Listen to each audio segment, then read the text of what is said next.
नमस्कार दोस्तों, आप लोगों के लिए मैं लाया हूँ ज्योग्राफी का पार्ट वन। अगर आप लोग नहीं देखे हैं तो पार्ट वन जाके प्ले लिस्ट में आप लोग देख सकते हैं।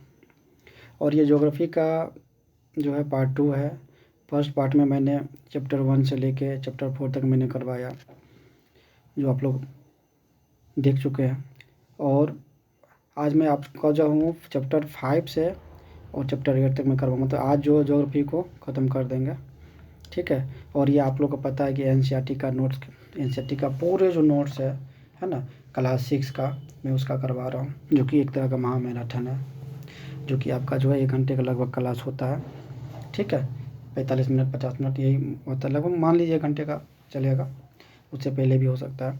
तो आप लोगों से रिक्वेस्ट है कि आप लोग क्लास को पूरे तक देखिए, क्योंकि देख रहे हैं कि जब मैं क्लास वन में लिया था, इसका ज्योग्राफी का पार्ट वन लिया था, तो इसमें कुछ खास रिस्पांस नहीं मिल रहा है, क्योंकि बच्चे इसमें देख ही नहीं रहे। पता नहीं क्या हो गया है हमारे स्टूडेंट सबको, सोशल को, क्योंकि पढ़ाई का चीज़ जो भी चीज़ होता है वो उसको कोई देखने के लिए तैयार ही नहीं है ना, जिससे उसका लाइफ बनेगा, जिससे उसके जो उसके लिए बहुत ही ज़्यादा इम्पोर्टेंट है। लेकिन अगर कोई आलतू फालतू का चीज़, नाच गाना वाला, है ना, कुछ अगर डाल दिया जाए, कॉमेडी वाला चीज़ कुछ डाल दिया जाए, तो उसको देखने के लिए आदमी पूरा एकदम इंटरेस्टेड हो जाते हैं। बट पढ़ाई का चीज़ के लिए आदमी को किसी का कोई चीज़ का मतलब ही नहीं। खैर छोड़िए, इस सब बात का कोई लेना देना नहीं है। जिसको पढ़ना होगा वो खुद आएगा, ठीक है ना। जिसको ज़रूरी है, कहावत है, जिसको भूख लगता है ना, तो वो चीज़ नहीं देखता है कि खाने में आगे में क्या रखा नहीं रखा। भूख लगा हुआ इंसान जो है, जब भूख लगता है तो कुछ भी खाने के लिए तैयार हो जाता है। तो आज आपके लिए ये क्लास बहुत ही ज़्यादा इंपॉर्टेंट है, बहुत ही वेरी वेरी इंपॉर्टेंट है, ये कह सकते हैं, क्योंकि 2 क्लास में मैंने ज्योग्राफी को पूरा ख़त्म कर दिया हूँ। और ये पूरे एनसीईआरटी का निचोड़ है ये, है ना, जो आपके बहुत बड़े काम का चीज़ है। तो आप लोगों का जो है, चलिए, विद्या सेंटर में स्वागत है ना। मैं समरजीत सिंह आप लोगों के लिए लाया हूँ। देखिए न्यू चैप्टर ज्योग्राफी का, जो चैप्टर सिक्स का है, चैप्टर फाइव से मैं करवा रहा हूँ। चलिए आज की क्लास को स्टार्ट करते हैं। आप लोग वीडियो को, क्लास को लास्ट तक ज़रूर देखिएगा और कमेंट में ज़रूर बताइएगा कैसा ये क्लास आपको लगा है, ठीक है। चलिए स्टार्ट करते हैं। आज आपका मानचित्र तक हो चुका था, तो क्लास फिफ्थ जो है, पृथ्वी के प्रमुख वायुमंडल जो है, इसके बारे में हम लोग पढ़ने वाले हैं आज। देखिए क्या कह रहा है कि इन परतों को पृथ्वी की सतह से शुरू करते हुए क्षोभ मंडल, समताप मंडल, मध्य मंडल, आयन मंडल तथा बहिर्मंडल कहा जाता है ना। वायुमंडल जो है मुख्यतः आयतन के अनुसार नाइट्रोजन कितना 78% है, ऑक्सीजन 21%, मतलब 20.08 है ना, ये है आपका, ठीक है। इतना 20.8% आपका क्या है, ये ऑक्सीजन है, जो कि 21% लिया गया एवरेज में। और कार्बन डाइऑक्साइड कितना 0.03% है, ऑरन कितना 0.93% है, और अन्य सभी जो है 0.4% है। ऑक्सीजन सांस लेने के लिए आवश्यक है, जबकि नाइट्रोजन प्राणियों की वृद्धि के लिए आवश्यक है। मतलब क्वेश्चन आ भी चुका है, तो नाइट्रोजन हमारे लिए क्यों ज़रूरी है ना। तो ये हमारे किस लिए ज़रूरी है, वृद्धि के लिए ज़रूरी है। ऊंचाई के साथ वायुमंडल के घनत्व में भिन्नता आती है। यह घनत्व समुद्र तल पर सबसे अधिक होता है, तथा जैसे जैसे हम ऊपर की ओर जाते हैं या तेजी से क्या होता है, घटते चला जाता है। कह रहा है कि आप जानते हैं कि पहाड़ों पर पर्वतारोहियों को हवा के घनत्व में कमी होने के कारण सांस लेने में कठिनाई होती है। ऊंचाई पर सांस लेने के लिए उन्हें अपने साथ ऑक्सीजन सिलेंडर लेकर जाना पड़ता है। जैसे जैसे आप लोग बताइएगा, वो जो ऑक्सीजन वाला सिलेंडर जो होता है, इसमें कौन सा गैस भरा जाता है। जैसे जैसे ऊपर की ओर जाते हैं, तापमान भी घटता जाता है। वायुमंडल पृथ्वी पर दबाव डालता है। वायु उच्च दाब से निम्न दाब की ओर बहती है। वायु जो है किधर बहती है, उच्च से निम्न की ओर बहती है। देखिए मैं बता देता हूँ आप लोग को, ये जो गैस ऑक्सीजन का जो सिलेंडर होता है, इसमें आपका क्या क्या भरा होता है, कौन गैस भरा होता है, हीलियम और ऑक्सीजन, ये दोनों गैस भरा हुआ रहता है। चलिए जी मंडल की बात करते हैं। जी मंडल, देखिए जी मंडल जो है, इसमें जी मंडल किसको बोलते हैं, ये इसमें क्या आपका स्थल, जल तथा हवा के बीच का एक सीमित भाग है, ठीक ना। सीमित भाग है, यह वह भाग है जहाँ जीवन क्या होता है, मौजूद होता है, उसको क्या बोलते हैं, जीव मंडल कहते हैं। जीव मंडल के प्राणियों का मुख्यतः 2 भागों में, एक होता है आपका जंतु जगत, दूसरा होता है पादप जगत में विभक्त किया जाता है। पृथ्वी के ये 3 परिमंडल आपस में पारस्परिक क्रिया करते हैं तथा एक दूसरे को किसी न किसी रूप में प्रभावित करते हैं। है ना। जीव मंडल का क्या होता है, 2 भाग होता है, जंतु जगत और पादप जगत होता है, याद रखिएगा आप लोग।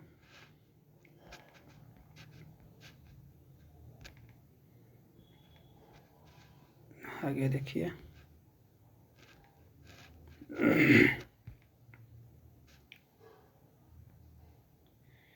ये कौन चैप्टर आ गया,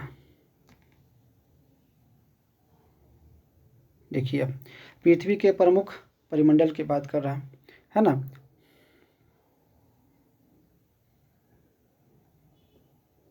अभी देखिए क्या कर रहा है, पृथ्वी के प्रमुख परिमंडल की बात कर रहा है। तो पृथ्वी के प्रमुख परिमंडल जो है, पृथ्वी के प्रमुख परिमंडल जो है कर देखिए क्या कर रहा है कि पृथ्वी एकमात्र ऐसा ग्रह है जहाँ पे क्या है, जीवन है। क्या, जहाँ पे क्या है आपका जीवन है। यहाँ मानव जीवन के लिए आवश्यक तत्व भूमि, जल और हवा, ये है तीनों प्रेजेंट है। पृथ्वी की सतह ऐसी है जिसमें 3 महत्वपूर्ण घटक है। कौन सब है, भूमंडल, वायुमंडल और जलमंडल, तीनों है पृथ्वी की सतह पे। तभी जाके यहाँ पे जीवन जो है क्या है, प्रेजेंट है। भूमंडल पृथ्वी का ठोस भाग जिस पर हम रहते हैं उसे भूमंडल कहते हैं। यह भूपट्टी की चट्टानों तथा मिट्टी की पतली परतों का बना होता है, जिसमें जीव के लिए क्या होता है, पोषक तत्व होता है। पृथ्वी की सतह को 2 मुख्य भागों में बांटा गया है। पृथ्वी की सतह को कितने भाग में बांटा गया, 2 मुख्य भागों में बांटा गया है। बड़े स्थल भूभागों को महाद्वीप कहते हैं, जो बड़ा भाग होता है उसको महाद्वीप कहते हैं। और बड़े जलाशय जो होते हैं उसको क्या कहते हैं, महासागरीय बेसिन कहते हैं। विश्व के सभी महासागर आपस में एक दूसरे से क्या होता है, जुड़ा हुआ रहता है। देखिए बहुत ही ज़्यादा इंपॉर्टेंट है दोस्तों, क्लास को लास्ट तक देखिएगा। और आपको मज़ा नहीं आएगा तब कमेंट करके कहिएगा सर ये क्लास बहुत ही बकवास था। बहुत ही ज़्यादा आपको नॉलेज होने वाला है इस क्लास में, ठीक है। देखिए कह रहा है कि विश्व का सबसे ऊंचा जो शिखर है वो कौन है, माउंट एवरेस्ट है, जो कि समुद्र तल से 8848 मीटर ऊंचा है। लेकिन चाइना जो है इसको 8850 मीटर बताता है। देखिए दूसरा कह रहा है विश्व का सबसे गहरा भाग जो है, विश्व का सबसे गहरा भाग कौन है, प्रशांत महासागर का जो है मेरियाना गर्त है, जिसका गहराई कितना है, 11,022 मीटर है। मेरियाना गर्त का कितना है, 11,022 मीटर है, जो विश्व का सबसे गहरा भाग है। न्यूजीलैंड के एडमंड हिलेरी तथा भारत के तेंजिंग नोर्गे जो है ये 29 मई 1953 को पृथ्वी के सबसे ऊंचे शिखर माउंट एवरेस्ट पर चढ़ने वाले पहले व्यक्ति थे। क्वेश्चन पूछता है कि विश्व के सबसे ऊंचे पर्वत जो है, पर्वत शिखर जो है माउंट एवरेस्ट जो है उस पर कौन पहले चढ़ा हुआ था। तो ये न्यूजीलैंड के थे एडमंड हिलेरी, और भारत के तेंजिंग नोर्गे जो थे ये भारत के थे, ये 1953 में चढ़े हुए थे। जापान की जुको तोबे विश्व की पहली महिला थी जिसने 1975 में माउंट एवरेस्ट पे कदम रखी थी। और भारत की जो बछेंद्री पाल जी हैं, इन्होंने 1984 को ये माउंट एवरेस्ट पे क्या रखी थी, कदम रखी थी। 1984 को बछेंद्री पाल जी रखे हुए थे। महाद्वीप पृथ्वी देखिएगा, पृथ्वी पर जो है 7 प्रमुख महाद्वीप है। या विश्व जल राशि के द्वारा एक दूसरे से अलग है ना। महाद्वीप कितने हैं, 7। आप देखिए सबके बारे में कह रहा है, महाद्वीप की बात कर रहा। महाद्वीप जो है देखिए, एशिया विश्व का सबसे बड़ा महाद्वीप है। या पृथ्वी के कुल क्षेत्रफल का कितना, एशिया 1/3 भाग है। यह उत्तरी गोलार्ध में स्थित है। कर्क रेखा इस महाद्वीप से होकर गुजरती है। क्वेश्चन पूछता है कि एशिया महाद्वीप से कौन सा रेखा गुजरता है, तो ये आपका गुजरता है, कर्क रेखा गुजरता है ना। एशिया के पश्चिम में यूराल पर्वत है। एशिया के पश्चिम में कौन सा पर्वत है, यूराल पर्वत है, जो यूरोप से अलग करता है। यूरोप एशिया के संयुक्त भूभाग को यूरेशिया कहता है। मतलब यूरेशिया क्या होता है, यूरोप और एशिया दोनों को जो कंपोजिट पार्ट्स होता है उसको हम लोग क्या कहते हैं, यूरेशिया कहते हैं। देखिए अफ्रीका की बात करता है। अफ्रीका एशिया के बाद विश्व का दूसरा सबसे बड़ा महाद्वीप है। विश्व का सबसे दूसरा महाद्वीप कौन है, अफ्रीका है। विषुवत रेखा इस महाद्वीप के लगभग मध्य भाग से होकर गुजरती है। विषुवत रेखा जो है इसके कौन से गुजरती है, बीच इसके बिटवीन से गुजरती है। यही एक ऐसा महाद्वीप है जिससे होकर कर्क, विषुवत और मकर तीनों रेखा है। मतलब देखिए कर्क रेखा, मकर रेखा और विषुवत रेखा जो है, तीनों रेखा इससे गुजरता है। सहारा का रेगिस्तान विश्व का सबसे बड़ा गर्म रेगिस्तान है, जो अफ्रीका में स्थित है। विश्व की सबसे लंबी जो नदी है कौन है, नील नदी जो है वो कहाँ पर, अफ्रीका में। देखिए कितना इंपॉर्टेंट क्वेश्चन है। क्वेश्चन पूछ सकता है कि ऐसा वो कौन सा महाद्वीप है जिससे तीनों रेखाएं गुजरती है, कर्क रेखा, मकर रेखा, विषुवत रेखा गुजरती है, वो आपका अफ्रीका महाद्वीप है। और अफ्रीका महाद्वीप की सबसे जो लंबी नदी है वो कौन है, नील नदी है। और विश्व की सबसे बड़ा जो डेजर्ट है वो कौन है, सहारा डेजर्ट कहाँ पे है, अफ्रीका में ही है। यूरोप एक महाद्वीप है। यूरोप जो है यह महाद्वीप एशिया के पश्चिमी में स्थित है। आर्कटिक रेखा इसे होकर गुजरता है। या 3 तरफ से जल से घिरा हुआ। क्वेश्चन पूछा जाता है कि 3 तरफ से जल से कौन सा महाद्वीप घिरा हुआ, तो यूरोप जो है 3 ओर से, तीन ओर से जल से ही घिरा हुआ है। उत्तर अमेरिका विश्व का तीसरा सबसे बड़ा महाद्वीप। उत्तर अमेरिका जो है विश्व का तीसरा महाद्वीप है। दक्षिण अमेरिका से एक संकरीय स्थल से जुड़ा है जिसमें पनामा स्थल संधि कहा जाता है। यह महाद्वीप पूरी तरह से उत्तरी और पश्चिमी गोलार्ध में स्थित है। दक्षिणी अमेरिका, इसका अधिकांश भाग दक्षिणी गोलार्ध में स्थित है। विश्व की सबसे लंबी पर्वत शिखर जो एंडीज पर्वत जो है ये यहाँ पे फैला हुआ है। दक्षिण अमेरिका में विश्व की सबसे बड़ी नदी अमेजन बहती है। विश्व की सबसे, देखिए आप लोग कन्फ्यूज मत कीजिएगा, विश्व की सबसे लंबी नदी बोलेगा तो नील नदी है, लेकिन विश्व की सबसे लंबी नदी बहाव की दृष्टि से है ना, कैपेसिटी की दृष्टि से कौन है? अमेजन नदी। ऑस्ट्रेलिया विश्व का सबसे छोटा महाद्वीप है जो कि पूरी तरह से दक्षिण गोलार्ध में स्थित है। यह चारों तरफ से महासागरों तथा समुद्र से घिरा हुआ, चारों तरफ से महासागर और समुद्र से घिरा है। इसे द्वीपीय महाद्वीप कहा जाता है। और अंटार्कटिका की बात करता है, यह बहुत बड़ा महाद्वीप है जो कि दक्षिण गोलार्ध में स्थित है, मतलब नीचे की तरफ है। दक्षिण ध्रुव इस महाद्वीप के मध्य में स्थित, दक्षिण ध्रुव जो इसके क्या है, बीच में स्थित है। यह हमेशा मोटी बर्फ चूँकि ठंडा वाला प्लेस होता है, परतों से ढका रहता है। यहाँ किसी भी प्रकार का स्थायी मानव निवास नहीं करता। अंटार्कटिका चूँकि इतना ज़्यादा ठंडा ही यहाँ पे है ना कि यहाँ पे कोई मानव वहाँ पे रह ही नहीं सकता, टिक ही नहीं सकता। देखिए बहुत से देशों के शोध केंद्र यहाँ स्थित है। अंटार्कटिका में बहुत सारे देशों के शोध केंद्र जो यहाँ पे स्थित है अंटार्कटिका में। भारत के भी शोध संस्थान यहाँ है, उनके नाम है मैत्री तथा मैत्री है, दक्षिण गंगोत्री। अभी तक भारत के 4 जो शोध केंद्र वहाँ पे लग चुका है ना, मैत्री, दक्षिण गंगोत्री है और 2 और है। देखिए जलमंडल पृथ्वी को नीला ग्रह कहा जाता है। पृथ्वी का 71% भाग क्या है? ये आपका वाटर है और 29% भाग क्या? स्थल है। जलमंडल में जल के सभी रूप उपस्थित है। इसमें महासागर एवं नदियाँ, झीलें, हिम नदियाँ, भूमिगत जल तथा वायुमंडल की जलवाष्प सभी क्या यहाँ पे सम्मिलित है। महासागर में 97% भाग क्या है? खारा जल है जो कि सैलिन वाटर है। यह इतना अधिक खारा होता है कि मानव के उपयोग में नहीं आ सकता। शेष जल का बहुत बड़ा भाग बर्फ की परतों, हिम नदियों तथा भूमि का जल के रूप में पाया जाता है। महासागर जलमंडल के मुख्य भाग, महासागर जो है जल का क्या मुख्य भाग है। यह आपस में एक दूसरे से जुड़े हुए हैं। महासागरीय जल हमेशा गतिशील होता है। महासागरीय जल क्या होता है? हमेशा एक दूसरे से जुड़ा हुआ रहता है। महासागरीय जल की 3 प्रमुख गतियाँ, महासागरीय जल जो है इसका क्या है? 3 गतियाँ हैं। कौन कौन है? तरंगे, ज्वार भाटा, महासागरीय धारा। कौन कौन है? तरंगे है, ज्वार भाटा है और महासागरीय धारा है। देखिए अब महासागर की बात करते हैं, हम लोग महाद्वीप पढ़ चुके हैं। अब महासागर की बात करते हैं। ये कितने हैं? 5 है, याद रखिएगा। प्रशांत महासागर जो है सबसे बड़ा महासागर है। यह पृथ्वी के 1/3 भाग तक फैला हुआ है। पृथ्वी का सबसे गहरा भाग मेरियाना गर्त जो है प्रशांत महासागर में ही है। और मेरियाना गर्त का कितना डेप्थ है? 11,022 मीटर। एशिया, ऑस्ट्रेलिया, उत्तर दक्षिण अमेरिका इसके चारों ओर स्थित है। एशिया है, ऑस्ट्रेलिया और उत्तर दक्षिण अमेरिका। अटलांटिक महासागर की बात करते हैं। यह विश्व का दूसरा जो सबसे बड़ा महासागर है। अंग्रेजी भाषा के एस अक्षर के आकार का है अटलांटिक महासागर। इसके पश्चिमी किनारे पर उत्तर एवं दक्षिण अमेरिका है तथा पूर्वी किनारे पर यूरोप एवं अफ्रीका। अटलांटिक महासागर के तटरेखा दंतुरित तटरेखा प्राकृतिक पोताश्रयों एवं पतनों के लिए आदर्श स्थित है। अब हिंद महासागर की बात करते हैं। हिंद महासागर ही एक ऐसा महासागर है जिसका नाम किसी देश के नाम पर यानी भारत के नाम पर रखा गया है ना। यह महासागर लगभग त्रिभुजाकार है। पूछता है क्वेश्चन कि हिंद महासागर का आकार कैसा? हिंद महासागर का आकार कैसा है? ये आपका त्रिभुजाकार है। इसके उत्तर में एशिया, पश्चिम में अफ्रीका, पूर्व में ऑस्ट्रेलिया है। अब दक्षिणी महासागर की बात करते हैं तो दक्षिणी महासागर अंटार्कटिक महाद्वीप को चारों ओर से घेरता है। जो दक्षिणी महासागर है ये अंटार्कटिक महाद्वीप को क्या करता है? चारों ओर से घेरता है। यह अंटार्कटिक महाद्वीप से उत्तर की ओर 60 डिग्री दक्षिणी अक्षांश तक फैला हुआ है। ठीक है। और लास्ट है आपका 5वां कि आर्कटिक महासागर। आर्कटिक महासागर उत्तरी ध्रुव वृत्त में स्थित है। कहाँ पे है? उत्तरी ध्रुव वृत्त में स्थित है तथा यह उत्तर ध्रुव के चारों ओर फैला है। यह प्रशांत महासागर से छिछले जल वाले एक संकरीय भाग से जुड़ा है। कह रहा है कि हेजिन से बेरिंग है ना, हेजिन से बेरिंग जल संधि के नाम से इसको जाना जाता है। अब वायुमंडल की बात करते हैं।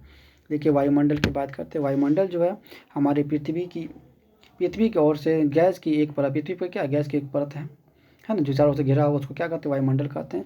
यह हमें वायु प्रदान करता है जिससे हम सांस लेते हैं। यह वायुमंडल सूर्य से आने वाले जो हानिकारक जो किरणें होती है उससे बचाता है हमारा। वायुमंडल जो है 1600 किलोमीटर की ऊंचाई तक फैला हुआ। वायुमंडल कितना किलोमीटर तक फैला हुआ? 1600 किलोमीटर तक फैला हुआ। क्वेश्चन पूछता है ये कि हमारा जो वायुमंडल है हमारे धरती से कितना किलोमीटर तक फैला हुआ? 1600 किलोमीटर तक फैला हुआ है। वायुमंडल को उसके घटकों, तापमान तथा अन्य आधार पर 5 भागों में बांटा गया। कितने भागों में बांटा गया? 5 भागों में बांटा गया। इन परतों को पृथ्वी की सतह से शुरू करते हुए क्षोभ मंडल, समताप मंडल, मध्यमंडल, आयनमंडल और बहिर्मंडल कहा जाता है। वायुमंडल मुक्त आयतन के अनुसार नाइट्रोजन 78% है, ऑक्सीजन 21% है, कार्बन डाइऑक्साइड जो है 0.03%, ऑर्गन 0.93% है और अंश 4% है ना। हम लोग सांस में क्या करते हैं? ऑक्सीजन को लेते हैं और नाइट्रोजन हमारा क्या है? ये वृद्धि वाला पार्ट है। क्या वाला है? वृद्धि वाला पार्ट। और हम जैसे ऊपर ऊपर बढ़ते हैं क्या होता है? हमारा जो टेम्परेचर जो हमारा हवा का जो पार्ट है वो धीरे धीरे क्या होता है? घटता चला जाता है। ठीक है ना। और मैंने बता चुका हूँ अभी जस्ट कि ऑक्सीजन सिलेंडर में क्या होता है? हीलियम और ऑक्सीजन गैस भरा हुआ रहता है। इसको मैं करवा दिया था ना। देखिए जी मंडल हो गया,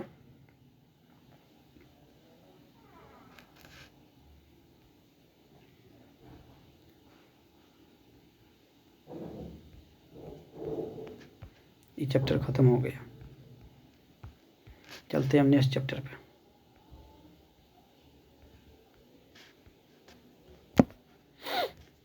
फिफ्थ हो गया, अब चलते 6 पे।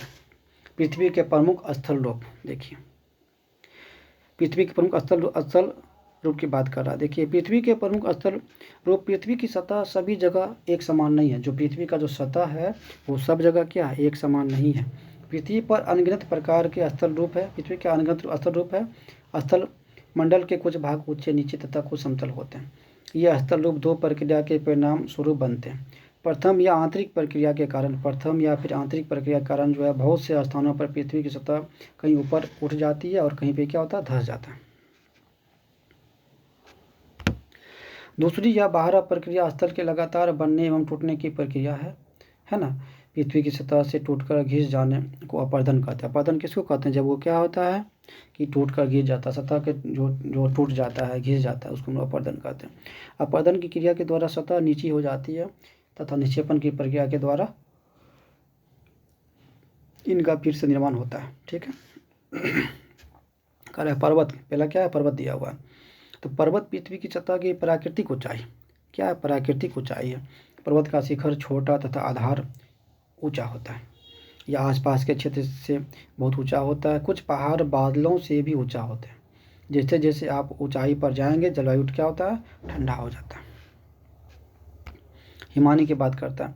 देखिए कुछ पर्वतों पर हमेशा जो है जमी रहने के कारण जो है बर्फ नदियाँ रहती हैं। क्या होता है? बर्फ का एक नदियाँ बना रहता है।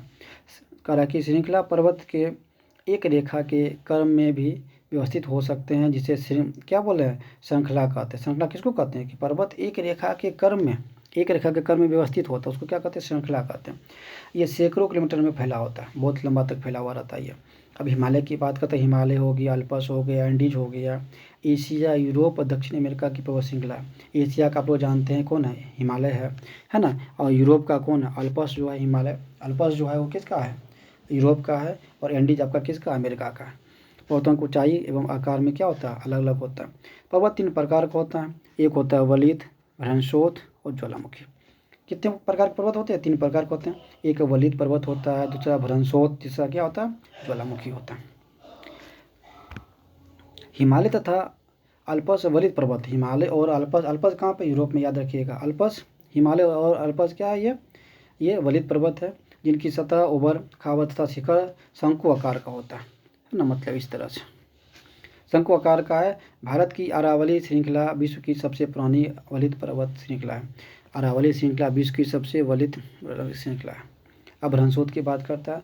जब बहुत बड़ा भाग टूट जाता है तब वो धुंधर रूप से स्थापित हो जाता है, तो तब भ्रंशोथ का पर्वत का निर्माण होता है। यूरोप की राइन घाटी है ना, वाहजेस पर्वत, इस तरह के पर्वत तंत्र के होता है। भ्रंशोथ मतलब होता है जो पर्वत बना वो टूट जाता है ना, बड़ा भाग उसका टूट जाए तो वो हो गया भ्रंशोथ हो गया। जो कि राइन घाटी जो आपका है और वाहजेस पर्वत जो है, जो कि यूरोप में है, उसका एक पार्ट है। अब ज्वालामुखी पर्वत की बात करता है। ज्वालामुखी क्रियाओं के कारण बनते हैं। ज्वालामुखी क्रिया कारण क्या होता है? ज्वालामुखी पर्वत बनेगा। अफ्रीका का माउंट किलिमंजारो तथा जापान का फ्यूजियामा, इस तरह के मतलब फ्यूजियामा कहाँ पे? जापान में एक तरह का पर्वत है। और किलिमंजारो कहाँ पे? अफ्रीका में जो एक तरह का क्या पर्वत ज्वालामुखी पर्वत है। अब पठार की बात करता है, उठी हुई सपाट भूमि, जो उठा हुआ जो सपाट भूमि होता है उसको हम क्या कहते हैं, पठार कहते हैं।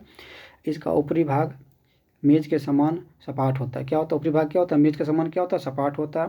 पठारों की ऊंचाई प्रायः कुछ 100 मीटर से लेकर कई हजार मीटर तक हो सकता है। पठार नए या पुराने हो सकते हैं।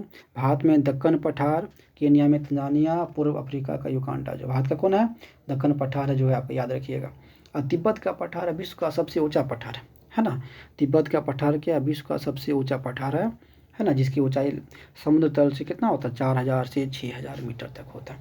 अफ्रीका का पठार सोना एवं हीरों के खनन के लिए प्रसिद्ध है। किसके लिए प्रसिद्ध है, सोना एवं हीरों के लिए प्रसिद्ध है। कौन, अफ्रीका का पठार सोना एवं हीरों के लिए प्रसिद्ध है। भारत में छोटा नागपुर के पठार में लोहा, कोयला, मैंगनीज के बहुत बड़े भंडार पाए जाते हैं। भारत में जो छोटा नागपुर का पठार है उसमें क्या क्या है, लोहा, कोयला और मैंगनीज का जो है बहुत बड़ा भंडार पाया जाता है। और छोटा नागपुर कहाँ है, छोटा नागपुर आपका झारखंड में। प्रशांत महासागर में स्थित मोनाकी पर्वत, जिसको हवाई द्वीप के नाम से जानते हैं, सागर की सतह से नीचे स्थित है। सागर की सतह से नीचे स्थित है। कौन, हवाई द्वीप है। इसकी ऊंचाई 10,205 मीटर है। एवरेस्ट शिखर से भी अधिक होता है ना। एवरेस्ट शिखर से भी ऊंचा किसका है, मोनाकी पर्वत का, मतलब हवाई द्वीप का, जो कि सागर की सतह से नीचे स्थित है। देखिए मैदान की बात करता है। मैदान समतल भूमि के बहुत बड़े भाग होता है। क्या होता है, समतल जो भूमि होता है ना, ये इसको मैदान कहते हैं। वे समानता मध्य समुद्री तल से 200 मीटर से अधिक ऊंचे नहीं होते। अधिकांश मैदान नदियों तथा उनके सहायक नदियों के द्वारा बने होते हैं। एशिया में स्थित भारत में गंगा का मैदान कुछ उदाहरण है, जिसे मनुष्य के रहने के लिए, खेती के लिए उपयोगी होता है। कौन सी, ये आपका मैदान की बात करता है। खत्म हो गया चैप्टर, चलते हैं नेक्स्ट पे। 6 हो गया, अब 7 पे चलते हैं। देखिए सबसे ज़्यादा इम्पोर्टेंट 6 क्लास का जो ज्योग्राफी है ना, वो सबसे ज़्यादा इम्पोर्टेंट आपका कौन है, ये चैप्टर 6 ही है।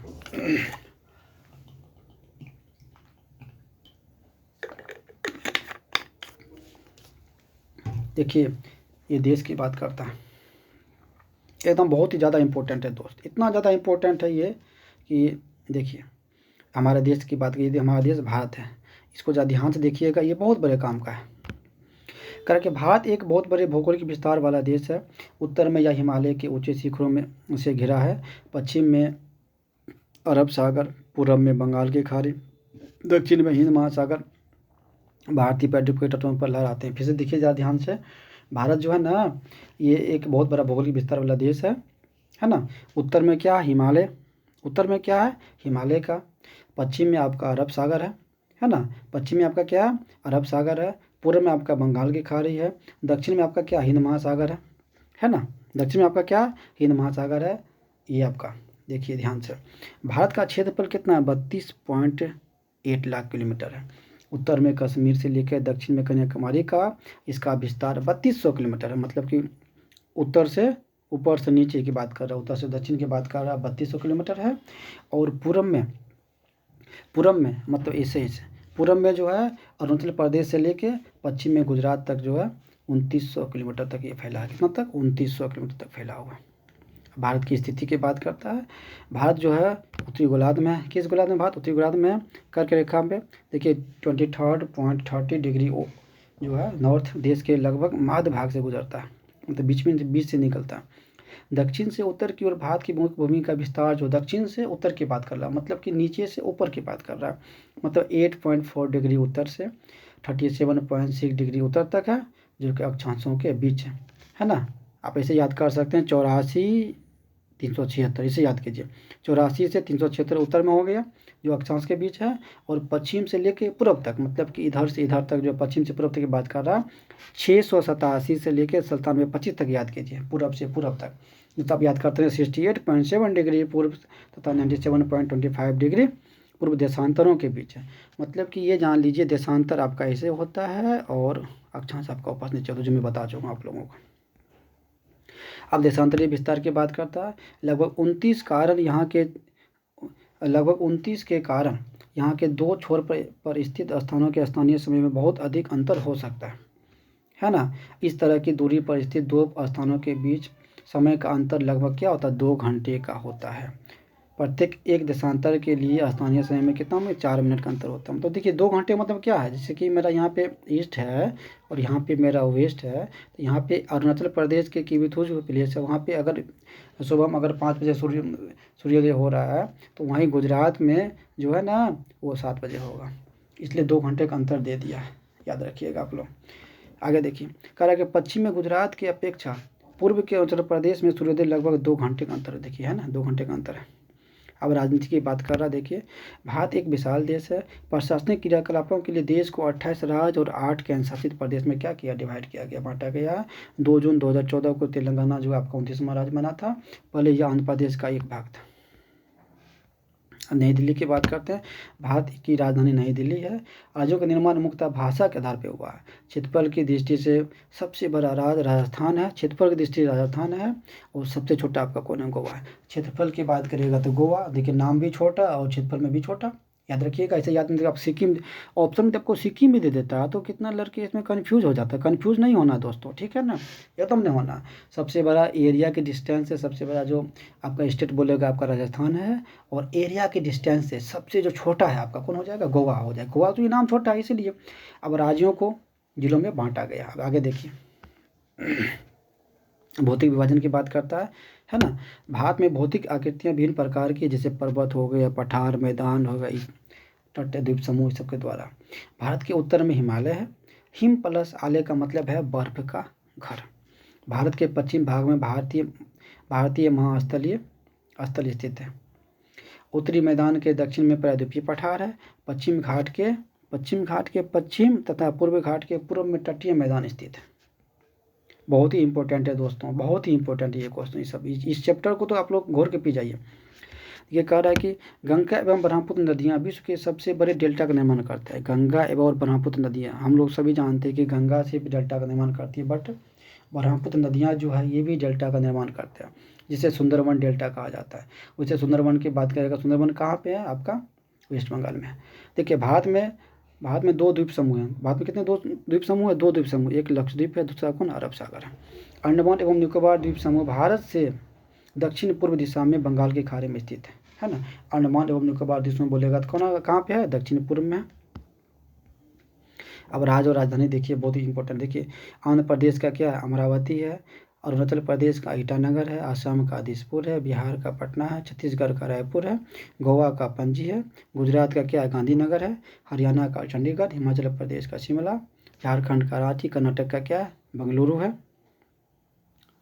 केरल का तिरुवनंतपुरम है, ठीक है। मध्य प्रदेश का भोपाल है। महाराष्ट्र का मुंबई है। मणिपुर का इम्फाल है। और मेघालय का शिल्लांग है। मिजोरम का क्या है, आइजोल है। नागालैंड का कोहिमा है। उड़ीसा का क्या है, भुवनेश्वर है। पंजाब का चंडीगढ़। राजस्थान का जयपुर। सिक्किम का गैंगटोक। और तमिलनाडु का क्या है, चेन्नई। तेलंगाना का हैदराबाद है। त्रिपुरा का अगरतला है। उत्तर प्रदेश का लखनऊ। उत्तराखंड का देहरादून। पश्चिम बंगाल का कोलकाता, है ना। अंडमान और निकोबार द्वीप समूह, देखिए केंद्र शासित प्रदेश कितने हैं, 8। तो अंडमान और निकोबार द्वीप का क्या है, पोर्ट ब्लेयर है। चंडीगढ़ का चंडीगढ़ ही होता है। दिल्ली का दिल्ली ही है। लद्दाख का क्या है, लेह है। लक्षद्वीप का क्या, कवारती है। पुडुचेरी का पुडुचेरी है। दादर और नगर हवेली और दमन और दीव, ये भी 7वां आपका है। और 8वां है जम्मू कश्मीर, जो कि गर्मियों में एक बार श्रीनगर हो जाता है और सर्दी में आपका क्या होता है, जम्मू हो जाता है। इसमें बस देखिए देश, राज्य और राजधानी में जो है एक चेंज हुआ है, जो कि आंध्र प्रदेश का क्या है, अमरावती जो है ये आपका चेंज होगा, और सबको तो पुराना वाला ही। आगे देखिए, देश के नाम की बात करता है ना। देश का नाम क्या, हिंदुस्तान है, इंडिया है, आर्यवर्त है और भारत है। देश की राजधानी दिल्ली है, नई दिल्ली है ना। और देश का क्षेत्रफल कितना, 32,87,263 वर्ग किलोमीटर है। भारत का राष्ट्रभाषा क्या, हिंदी है। कुल राज्य कितने, 29 है। केंद्र शासित प्रदेश कितने हैं भारत में, 7 हैं। पहले 8 था तो 7 होगा। अब कुल जिले कितने हैं, 640 जिले। भारत में कितने जिले हैं, 640 जिले हैं। कुल गांव कितने हैं, 640 में क्या कीजिए, पॉइंट लगा दीजिए, 6.4 लाख, मतलब 6.40 लाख, 40 लाख लगभग है। अब देश का अक्षांशीय विस्तार बोलेगा, अक्षांशीय की बात करेगा तो कितना होगा, 84 डिग्री से लेकर 37 डिग्री 76 तक, मतलब वही 84 से लेकर 376 डिग्री तक, याद रखिए, ऐसे याद रहेगा आपको, है ना। मतलब कि 84 डिग्री उत्तर से लेके 37 डिग्री 6 डिग्री उत्तरी अक्षांश तक है। और देशांतर की बात करेगा तो 68 डिग्री 7 पूर्वी देशांतर से, और 97 डिग्री 25 पूर्वी देशांतर तक है। पूर्व से पश्चिम की बात करेगा, पूर्व से पश्चिम कितना है, 2934 किलोमीटर है ना। पूर्व से अगर पश्चिम की बात करेगा 2934 किलोमीटर है, और उत्तर से दक्षिण की बात करेगा तो 3214 किलोमीटर है ना। मानक समय जो है आपका कहाँ पे, इलाहाबाद में है, चिन्हित है। और देश का जो दक्षिणी छोर जो है सो भूमध्य रेखा की दूरी कितना है, 876 किलोमीटर। मतलब देश का जो दक्षिणी छोर है उससे भूमध्य रेखा की दूरी कितना है, 876 किलोमीटर है। देश का जो मुख्य भूमि है, सबसे दक्षिणी छोर भारत का कौन है, भारत का सबसे दक्षिणी छोर कन्याकुमारी है। भारत की स्थलीय सीमा कितना है, 15,200 किलोमीटर, 15,200 किलोमीटर भारत का स्थलीय सीमा है। भारत की सीमा से सटे देश कौन कौन है, नेपाल है, भूटान है, चीन है, श्रीलंका है, बांग्लादेश है, म्यांमार है, पाकिस्तान है ना। ये ऑप्शन में आपको दे देगा, अफगानिस्तान भी ऑप्शन में दे देगा, जो कि बहुत लड़के कंफ्यूज कर जाता है, बट अफगानिस्तान नहीं है ना। है कौन कौन, नेपाल है, भूटान है, चीन है, श्रीलंका है, बांग्लादेश है, म्यांमार है, पाकिस्तान है ना। भारतीय सीमा को स्पर्श करने वाला सागर तथा समुद्र के कौन कौन है, एक ही आपका हिंद महासागर है, दूसरा अरब सागर है, तीसरा बंगाल की खाड़ी है। अब भारत का जो राष्ट्रीय आदर्श वाक्य क्या है, राष्ट्रीय आदर्श शब्द क्या है, राष्ट्रीय आदर्श शब्द जो है आपका कौन है, सत्यमेव जयते हैं। राष्ट्रीय फल आम है, मैग्नीफेरा इंडिका। राष्ट्रीय फूल कौन, कमल है। राष्ट्रीय खेल क्या आपका हॉकी है। सबसे अधिक वर्षा भारत में कहाँ होता है, मासिर नाम मेघालय में होता है, चिरापुंजी नाम का स्थान पे। सर्वाधिक घनी आबादी वाला राज्य कौन है, आपका बिहार है, जो कि 1100 कितना है भारत का डेंसिटी है, बिहार का आपका, बिहार का है 1102। सबसे अधिक वनों वाला राज्य कौन है, असम है। सबसे अधिक जनसंख्या वाला नगर मुंबई है ना। सबसे अधिक जनसंख्या मुख्य किसका, मुंबई का। सबसे अधिक देखिए, सबसे अधिक वर्षा होता है मासिन राम में, बट सबसे अधिक वन पूछेगा तो आपका कहाँ पे, असम में। सबसे पूर्वी राज्य हमारा अरुणाचल प्रदेश है। सबसे पश्चिमी राज्य हमारा गुजरात है। और सबसे उत्तरी राज्य हमारा कौन है, कश्मीर है। उसका सबसे दक्षिणी राज्य हमारा कौन है, तमिलनाडु है। सर्वाधिक गानों वाली फिल्म, सबसे अधिक गानों वाली फिल्म कौन है, आपका इंद्र सभा है। ये सब क्वेश्चन देखिए, किसी को पता था ये सब क्वेश्चन, सबसे अधिक गानों वाला फिल्म कौन है, आपका इंद्र सभा है ना, जो कि 1933 में वो इसको लाया गया था। सबसे तेज गति से, अब देखो 1933 में लाया गया था कि 1933 गाना है, गाना तो 1933 नहीं हो सकता, इसे ईयर ही होगा, इतना इसमें लाया गया था इसको। अब कितना गाना है आप लोग जरा कमेंट करके बताइएगा इसमें, हमको तो नहीं पता ये चीज़। देखिए, सबसे तेज़ गति से चलने वाली रेलगाड़ी आपको कौन है, शताब्दी एक्सप्रेस है, जो कि आपका नई दिल्ली से भोपाल ले जाता है ना, नई दिल्ली से भोपाल तक। सबसे महंगा जो नगर है आपका कौन है, बेंगलोर है, सबसे महंगा है। सर्वाधिक प्रदूषण फैलाने वाला शहर कौन है, कोलकाता है, अभी लेकिन दिल्ली हो गया। भारत की कुल भाषा कितना है, 1952 है। भारत की जो भाषा है कितना है, कुल भाषा आपका 1952 भाषा है। सर्वोच्च राष्ट्रीय सम्मान कौन है, भारत रत्न है। सर्वाधिक अनुसूचित जाति वाला राज्य कौन है, सर्वाधिक अनुसूचित जाति वाला राज्य आपका उत्तर प्रदेश है, यूपी है। सर्वाधिक अनुसूचित जनजाति की बात करेगा तो एमपी हो जाएगा, लेकिन जाति की अगर बात करेगा तो उत्तर प्रदेश में। सर्वाधिक साक्षरता वाला राज्य कौन है, केरल है, 93.91%। आप लोग को ये चीज़ जानकर बता आश्चर्य होगा कि केरल ही एक ऐसा राज्य है जहाँ पे जितने भी एमएलए है ना, एमएलए सब होते हैं या विधायक सब जो भी होते हैं, सबसे ज़्यादा करप्टेड, हमारे इंडिया में सबसे ज़्यादा भ्रष्टाचार वाला जो विधायक सब जो होता है, नेता लीडर होता है, वो कहाँ पे, हमारा केरला में ही है ना। सबसे कम वर्षा वाला स्थान कौन है, सबसे कम वर्षा वाला स्थान हमारा लेह है, जो कि लेह कहाँ पे, लद्दाख में। चलिए, ये भी चैप्टर ख़त्म हो गया। चलते हैं लास्ट चैप्टर पे। आपका लास्ट चैप्टर आपका कौन है, भारत की जलवायु, एकदम लास्ट चैप्टर है आपका।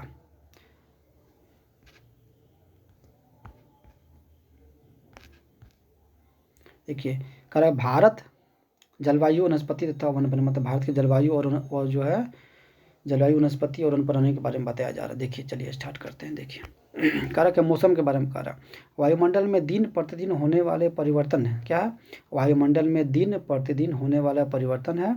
इसमें तापमान, वर्षा तथा सूर्य का विकिरण इत्यादि शामिल है। भारत में जो है प्रमुख मौसम देखिए बात करता है, सर्दी की बात करेगा, मतलब ठंडा की बात करेगा, दिसंबर से फरवरी तक रहता है, दिसंबर से फरवरी तक होता है, और दिसंबर अभी लास्ट हो गया है, और अभी तक ठंडा कोई उपाय नहीं है, मतलब कि ये सभी पोल्यूशन के कारण हो रहा है। अब गर्मी की बात करता है तो मार्च से लेके मई तक क्या रहता है, मार्च से लेकर मई तक गर्मी रहता है। बरसात जो होता है क्या होता है, जून से लेकर सितंबर तक होता है, जो कि दक्षिण पश्चिम मानसून का मौसम होता है। और शरद की बात करता है, हल्का ठंडा जो अक्टूबर और नवंबर जो होता है हल्का ठंडा होता है। और भयंकर ठंडा कब होता है, दिसंबर से लेकर फरवरी तक होता है। अब शीत ऋतु की बात कर रहा है। देखिए शीत ऋतु जो ठंडे मौसम में सूरज की सीधी किरणें नहीं पड़ती, मतलब ठंडा क्यों होता है कि सूरज का जो किरणें सीधा नहीं पड़ता है, जिसके परिणाम से उत्तर भारत का तापमान कम हो जाता है। अब ग्रीष्म ऋतु की बात करते हैं। गर्मी के मौसम में सूरज की किरणें सीधी पड़ती है, जिसके कारण से तापमान क्या हो जाता है, अधिक हो जाता है, जिससे गर्मी ज़्यादा लगता है। वर्षा की बात करते हैं। यह मानसून के आने तथा आगे बढ़ने का मौसम है। इस समय पवन बंगाल की खाड़ी तथा अरब सागर के स्थल की ओर बहती है।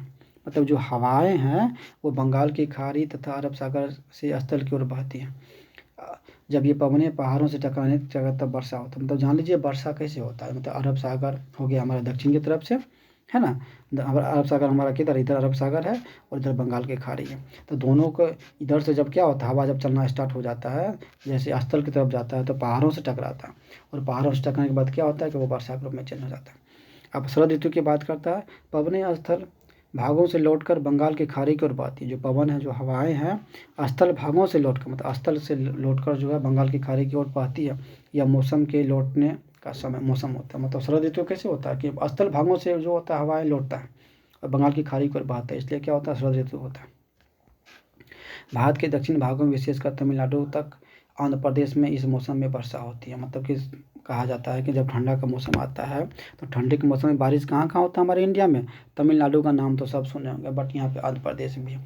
तमिलनाडु और आंध्र प्रदेश दोनों जगह पे क्या होता है, शरद ऋतु में वर्षा होता है। केरला में भी होता है, जिसको मेंगल सागर के नाम से जानते हैं। देखिए जलवायु की बात करता है। किसी स्थान पर अनेक वर्षों में मापी गई मौसम की औसत दशा को क्या कहते हैं, जलवायु कहते हैं।